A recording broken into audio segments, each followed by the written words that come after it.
Good afternoon to those of you who've joined us already. We will be getting started in just a few minutes. While we're waiting, I've just put the link to our educator webinar page down at the bottom and wanted to let you know that we are running a Google integration session directly after this one, so at 4:30. So while we're waiting, if you would like, you can head over there and register for that upcoming webinar. And again, we're just going to be getting started in a few more minutes. Thank you.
Alrighty, my clock is saying 4 o'clock, so I think we can go ahead and get started. Welcome everyone to today's session. Thank you so much for taking time out of your busy days. I know things are hectic right now to come and learn a little bit about how to get started with your math or science course within Ontario's VLE or Brightspace. Or maybe you have another name for it. I'll probably be using Brightspace for most of today. If you weren't here just a moment ago, I mentioned we are running another session right after this one. So I've just put the link there for the educator webinar website. It's a Google integrations webinar. So I hope to see you there afterwards as well. We have 30 minutes together today and a little bit to get through. So I'm going to get right started. So my name's Josie. I'm a K-12 adoption specialist here with D2L. I've been with D2L since September, and basically my job is to help teachers and schools with supporting them using Brightspace. And before that, I was actually an educator myself. So I was a science teacher, as well as a junior, intermediate, and senior math teacher, and a bit of elementary. So sort of dipped my toe everywhere across the board. And I've just put my Twitter handle there as well. If you are on Twitter, feel free to give me a follow. I tend to post tips and tricks for Brightspace and reminders about upcoming webinars such as this one. So hope to see you there on Twitter. Alrighty, so the agenda for today, we're going to start by looking at some housekeeping items. We will then review our learning objectives for today, and then we'll spend most of the time in the demo environment. And then I'll just finish off with some resources for you and some reminders about the upcoming webinars we have. Perfect. So just before we really dive into things here, we'll just go through a few housekeeping items. So number one, the Q&A and the chat are disabled for this session. And the main reason for that is because I am by myself and we do only have those 30 minutes together. However, if you have any questions, I do recommend that you keep track of those as we go through and collate them into an email and use that k12aunt@d2l.com email address. And the team there will be happy to answer those questions for you. Alternatively, we do have an office hour being hosted tomorrow from 4 to 5 p.m. where myself and other members of the team will be there to answer your questions live, as well as demo any questions that if need be. And a reminder as well that the recording from today's session, along with the slide deck, will be available to you probably by next week on the Educator webinar website for your reference. So feel free to take notes as we go along, but just know that today you can always go back and look at anything that you sort of forgot about. So let's move ahead here. So our learning objectives for today. I'm really hoping that whether you are a elementary teacher or secondary teacher, math, science, I'm really hoping that you walk away today with something that you can try out in your class straight away. So there's a few key examples and use cases we're going to run through today. The first one is going to be looking at how we can embed a math or science interactive simulation into content. We're also going to look at how we can use the graphical or chemistry equation tool wherever you see the HTML editor within your course. We will also take a peek at the portfolio tool and how we can use this in math and science to either check student work or provide some feedback. And we will finish off in the quiz tool, more so in the question library section, looking at how we can create math and science questions there and a couple tips for time saving and making those questions a little bit more engaging for your students. All right, so we're going to switch gears here. I'm just going to pop into my course, my learning environment. So this is my learning environment and yours might look different to mine, which is perfectly okay. One of the things about Brightspace is that it is extremely customizable. So your homepage and your nav bar will probably look different to mine. Just know that the tools that we are accessing today, you should have access to in your course. So even if they're not in your nav bar, they probably exist in your course somewhere. So first things first, if you want to add something to your nav bar, you just click this little ellipses here, these 3 dots, and click edit. And you can adjust which tools you're seeing up here at the top. And just remember too, all of your tools actually live in this course admin button as well. So if you can't find it, check in the course admin. And if in doubt, you can always contact your Brightspace administrator as well for help. So for today, we're going to start out by heading into our content. And as you can see here, I already have a couple folders built out in my content. And we are going to jump into the math folder today and into my Unit 1 algebra here. So inside my unit, I have a few different lessons that I've started building out. This little arrow here, this means that there's more inside this folder. So if I click on this one, it's going to show me all of the pieces of content and information I have that pertains to this lesson 1. So I might have links to my discussions or assignments in here, but I also would have any content that I've created. So here I have a video embedded there with a bit of an activity. And this is what I'm going to show you how to do today. So this is what it's going to look like at the end. We have this nice embedded interactive simulation right here within our content.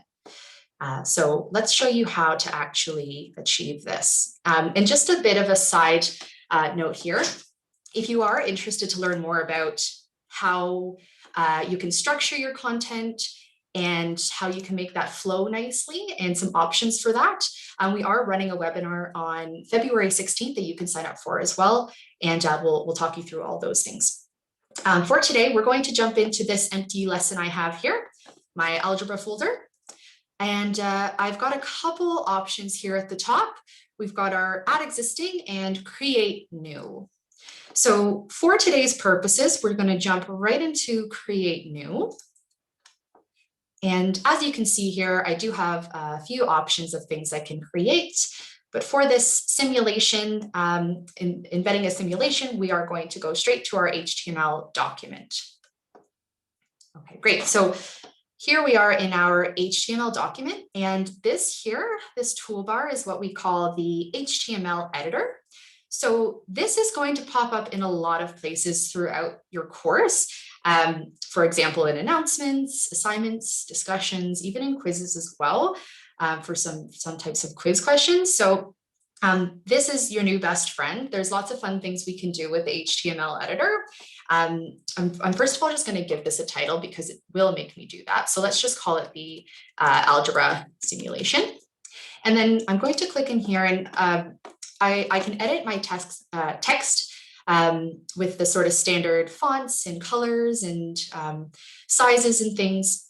I've got my tables, my dot points, and then we have a few sort of special buttons over here, which we're going to focus on today. So the first one is your add image. We're going to look at this a little bit later in today's demo. So the first one I want to dive into is this one here. So this is called our insert stuff button. And if you've done any webinars with us here at D12 before, you've probably seen this before because we do love this insert stuff button. And particularly, one of the tools we always like to highlight is this video note feature.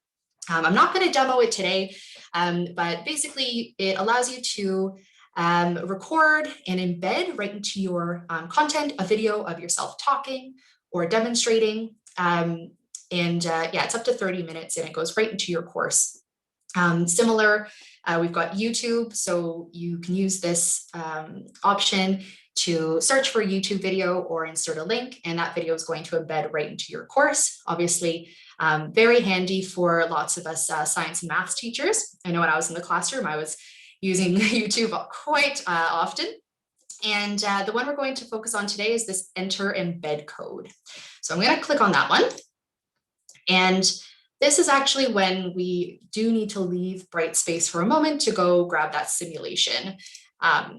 So I'm just opening up this page here.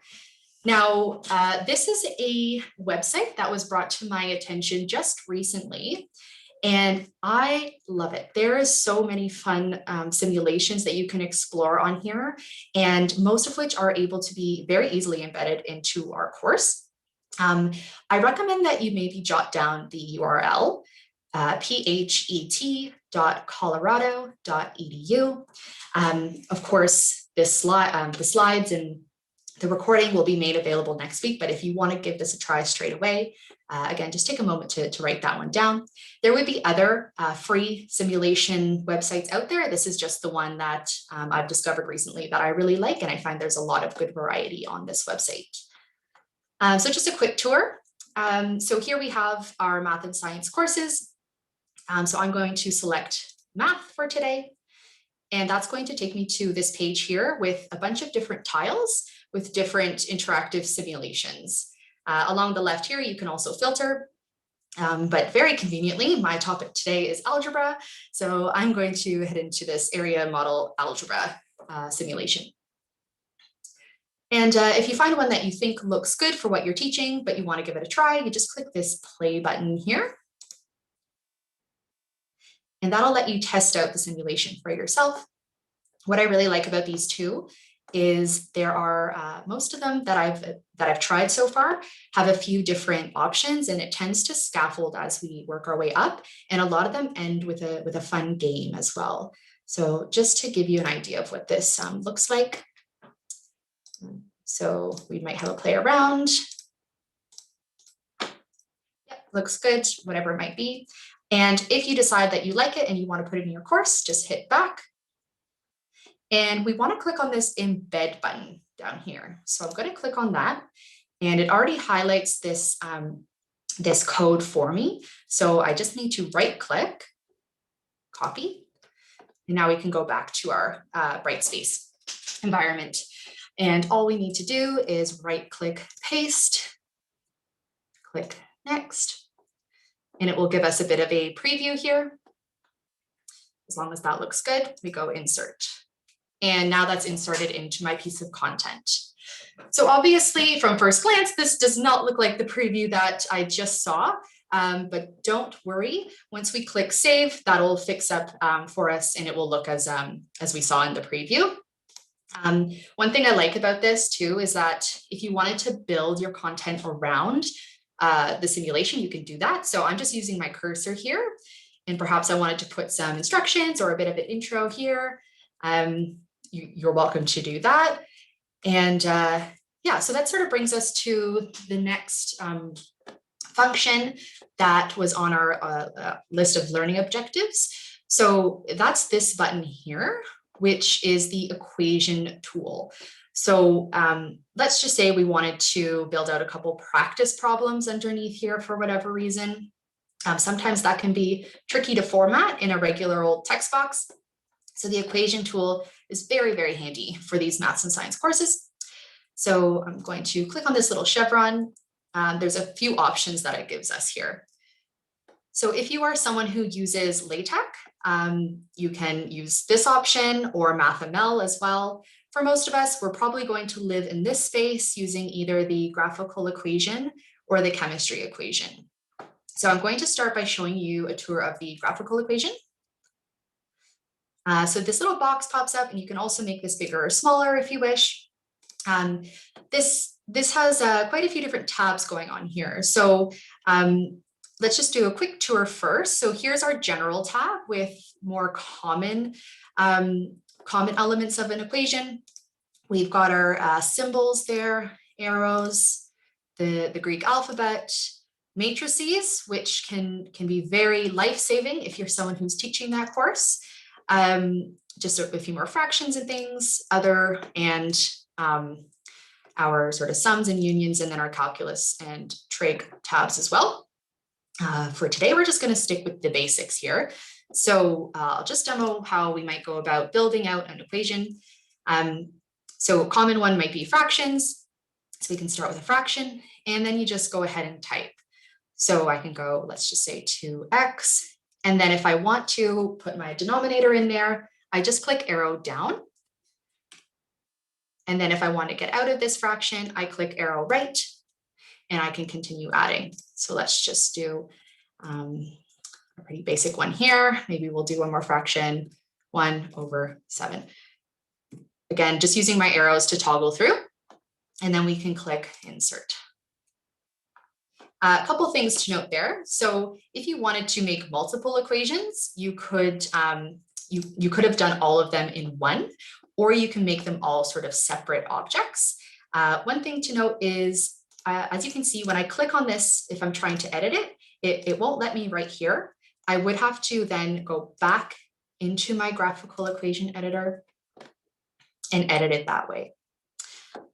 Okay, so it's whatever works for you. If you would like to build them all out at once or in separate objects, whatever workflow works best for you. I'll just quickly show you what the chemical equation editor looks like. It is very similar. You just will find that there's more chemistry friendly symbols going on here. So we've got some common elements, the arrows, and of course the super subscripts as well. So you can sort of build out that way. By no means are these the only symbols you could use. You can always type whatever you need. Yeah, so similar to the graphical one, we would click insert, and that will insert into our content for us. Okay, so let's click save and just see what this looks like. Okay, so it tells us it saved, it created successfully. And we can see that the preview that we saw before, it all sort of looks fixed up now, and students can come in here and use the simulation. And then underneath, this is sort of what these equations would look like afterwards. So one really key thing here I want to make you aware of is that this can be achieved anywhere that you see that HTML editor. So maybe you want to do an announcement with a fun interactive simulation, you can definitely do that, or in a discussion. And same goes for the equation editors as well. So you'll see when we go to do quiz questions, those options will be there for you anytime you see that editor, which is really nice. Okay, so next up, we want to have a quick look into the portfolio tools. So, maybe you've assigned some practice problems, but next steps is wondering how are my students going to submit these? How am I going to see their work, check on their progress?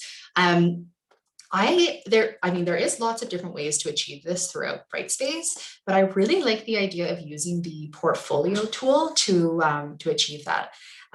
Typically, when we're talking about portfolio, I'm just going to jump in. We often hear us talking about portfolio with elementary students or in those more hands-on type courses like art or PE, because it is a tool that allows you to track student progress as they upload a picture or a video of the work that they've done. And I think that it's equally important that we have a space to do that for our math and science courses. We're not always just going from that instruction to evaluation. Where can we do a bit of that assessment in the middle, where we can look at how they're going, what questions they have, guide the instruction. And I think portfolio serves as a really good tool for this. So I'm just going to show you a really quick example of what that can look like. I'm going to jump into my Ashley student. And just as a bit of a step back as well, normally when we talk about portfolio, we have a little bit more time to go through everything because there is a few different views and buttons, as you can see. So if this is something that you're wondering a bit more about, sort of how do I do that? How do I create? Definitely shoot those questions through to that inbox that I shared at the beginning, or come to the office hour tomorrow, or there are plenty of resources on the D2L website and on the community as well about this. Today, I just sort of want to show you a more use case side of how we can use this in science and math. So Ashley here has submitted a few different projects. Obviously, if there is a project that's like a diagram or an actual project or an experiment, a demonstration, those are all really great things that we would traditionally think of as documenting with a picture or a video. I also really like the simple use case of just using this as a way to check in on how a student might be going with their concrete, more procedural skills, just as we would if we were teaching algebra and we wanted to have a peek at their workbook. So just as well with the portfolio, this is very easy for students to use in terms of how they would upload a photo. So they would have the app on their device, or they can use the web browser, but it is very nice to use the app because what it does is it prompts them to take a photo or a video of their work. And straight away, it asks them if they would like to say something about this. So we can listen to that. Okay with the first question, but I did get it. Okay, so any reflections or questions, they also get a chance to write a reflection or ask a question there. So it's just a really nice sort of check-in on how they're going. And up here towards the right, there's an opportunity for me to give some feedback if, if they have a question that is very easily answered over a few sentences, by all means, or provide some general feedback, or maybe even make note that, we're going to speak about this tomorrow in our meetup or tomorrow in class, depending on if you're working remotely or working online fully. In class as in a more blended model. And just to note as well, you can add a rubric to portfolio items, but it is not connected to your gradebook. So it's actually not designed to be an evaluation tool. It is more of a informal assessment tool, a safe space for students to upload their work, get some feedback, assists with that communication with how they're going. Okay, so that's just a bit of inspiration, I suppose, and how you could use portfolio in your class to gather student learning evidence. And lastly, I want to show you the quiz tool. So I'm going to jump right into quizzes, and this is another one where it's a fairly robust tool. There's quite a bit that I could show you in here today. So I'm just going to show you a couple examples of things you might want to try doing next week or over the next month. And I'm going to focus more so on the question library today. But before we actually go into the question library, I just thought I would show you how the question library sort of links to the new to a new quiz and where you would find the question library within your quiz that you're building. So just to start out, I'm going to click new quiz. And I actually have to give this a name or else it won't let me go ahead. So we'll just call it physics. And there are many, many options here. We're not going to go through them today, but what we are going to explore is this add edit question. So when you click on this to actually insert your questions into your quiz, it'll take you to this page to either add or import.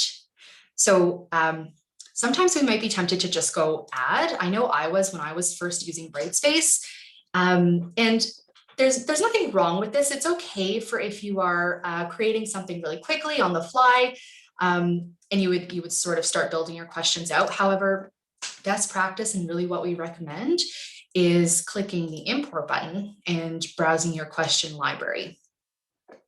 So the question library brings me to a place here where I've got my folders that I've already built out. If I open one up, I can see I've got some questions. I would just need to tick which ones, import, done. And one of the best parts about this question library is that these questions can be used over and over again. So if you are doing a series of quizzes and then you have a cumulative sort of test at the end and you want to pull some of those questions back, or if you're doing some retrieval learning, it's great to have those questions already built for you. And I think the best part is that you can copy your question library over to future courses. So if you are teaching a similar course or the same course next year and you really liked some of those questions you took the time to build out, you can import those into those new courses, saving you a lot of time. Okay, so when we click on the quiz tool, it brings us to manage quizzes. We want to click on question library tab. And here we are. So I have already built out a few different sections or folders here in mine. If you want to build out yours with folders, or they're called sections in Brightspace, just click this new button here, section, and it's fairly straightforward. It'll ask for a name. You can put a description and click save. So I've already created mine for time's sake. So physics. And there's no questions in here yet, so let's get to it. So I'm going to click new. And as you can see, there's quite a few different options for the types of questions. One that I'm not going to go into today, but I do want to call out to you is this arithmetic question. If you are someone who's a bit more comfortable within Brightspace already, and you would like to explore that option, it is a very helpful type of quiz question where you can build out a question with variables. And then the platform will insert numbers randomly based on the minimum and maximum that you've set it in the step that you've set it at. But of course, that takes a little bit more, I guess, work and can be a little bit more complex. So because today is a getting started webinar, we're not going to do that. However, I'm going to add some resources and a video tutorial to the slide deck for you to watch how to do that if you are interested. Today, because we have both elementary and secondary teachers, and this is a very sort of versatile one, we're going to go with multiple choice. And what we can do here, so in my question text, when I click on the box there, my lovely HTML editor appears. And I can also expand this if I wish. And we know that when we have this HTML editor, there's lots of things we can add to our question. So the example that I wanted to use today is using a graph as part of a question. So to use a graph, I'm just going to go add image, and I can add from my computer or some other sources. Mine today is from my computer. So I'm just going to go off screen for a moment and drag and drop. my graph, add. Alternative text is a accessibility feature just to make sure that all of your learners can access what this photo means. So velocity graph, or you can say it's decorative if it is. And that'll add right in there for me. And once again, I can actually write around this image as well. So I could write my question up here. How far does the red car travel? Okay. And as well, I've got my insert stuff. There's so many things that you could do to be creative with these questions in Quiz Tool. So I would just need to put my answers for my multiple choice down here. I'm just sort of making these up. I'm not sure what the actual answer is, but we'll pretend it's 12. And you can also randomize the order as well, and it will ask for your default points. And once this looks good, it might be very tempting to just go save, but I do recommend that we take a look at the chevron here and what options we have. So save will save this for us and bring us back to the quiz library, or sorry, question library. The save and new will save this one and then bring us a new multiple choice on a blank slate. And this one actually would save the question and copy it for me. So that, for example, if I was doing a bunch of questions that were very similar, but I wanted to change the numbers around or just change the graph around, the main one I'm thinking of is if we had a sort of complex equation in here and it would take a lot of work to replicate that over and over again, we could use the save and copy to then just edit the numbers that we needed to in our equation. Obviously change up the answers there, but that would end up saving you quite a bit of time. And again, it might take a little bit of time to get these questions up and running, but it will, you will have them for the whole year. You'll have them for future years if you are continuing to teach those subjects. So really like that about the question library.